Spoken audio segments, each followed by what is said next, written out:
थेट गल्लीपासून दिल्लीपर्यंत आता बाप्पांचं आगमन झालेलं आहे। त्यांचा उत्सव साजरा केला जातोय। नवी दिल्लीतील जुन्या महाराष्ट्र सदनातही गणरायाचं आगमन झालेलं आहे। सगळे मराठी कर्मचारी एकत्र येऊन यांनी स्थापन केलेल्या या मंडळाने या ठिकाणी गणेशाची प्राणप्रतिष्ठापना केलेली आहे। निवासी आयुक्त आभा शुक्ला यांच्या हस्ते बाप्पांची पूजा करण्यात आली आणि दिल्लीतील अनेक मराठी बांधव या निमित्ताने इथे एकत्र येतात। आज या कार्यक्रमाला ते उपस्थित होते।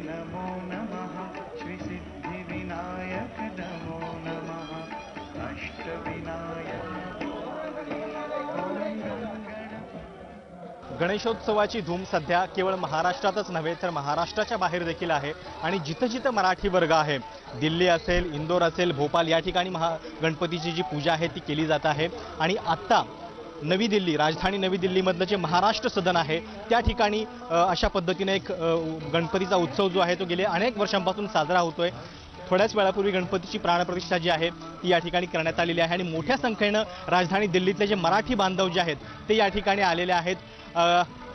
एकतर महाराष्ट्राच्या बाहेर राहत असल्यामुळे साहजिक आहे की सगळ्यांची या संस्कृतीशी एक ओढ जी आहे ती आपल्याला पाहायला मिळते आहे आणि महाराष्ट्र सदनातला जो सगळा कर्मचारी वर्ग जो आहे तो या ठिकाणी भक्तिभावानं दरवर्षी गणपतीची प्रतिष्ठापना करत असतो।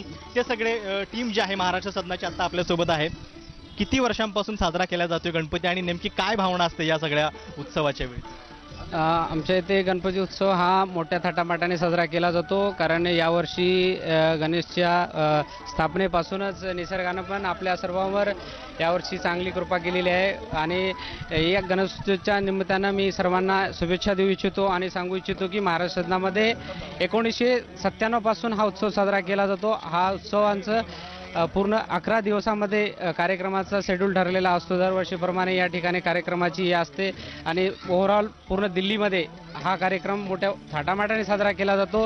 गेल्या 20 वर्षापासून महाराष्ट्र सदनामध्ये गणपती उत्सव साजरा केला जातो आहे, जेणेकरून महाराष्ट्रातले ते आपले भाविक आहे दिल्लीमध्ये राहणारे त्यांना महाराष्ट्राची जागरूकता करून देण्यासाठी आपण सार्वजनिक गणेश उत्सव सेलिब्रेट करत असतो। या ठिकाणी आपण दरवर्षीप्रमाणे गणपतीची मूर्ती ही मुंबईवरून आणत असतो, तसेच गुलाल ही मूर्ती मुंबईवरून आणलेली आहे जी, ही दरवर्षीप्रमाणे आपण मुंबईवरूनच गणपती आणत असतो राजधानी एक्सप्रेसने। तर अशा पद्धतीने हे सगळे महाराष्ट्राच्या बाहेर राहणारे, नोकरीच्या निमित्तानं राजधानी दिल्लीमध्ये असणारे सगळे मराठी बांधव गणपतीच्या वेळी असे एकत्र जमतात आणि महाराष्ट्र सदनाच्या या वास्तूमध्ये गणपतीची प्राणप्रतिष्ठा होते आणि 10 दिवस हे सगळं वातावरण जे आहे ते संपूर्णपणे गणेश भक्तीनं असं भारलेलं असतं। कॅमेरामॅन राजेशसह प्रशांत कदम, ABP माझा, नवी दिल्ली।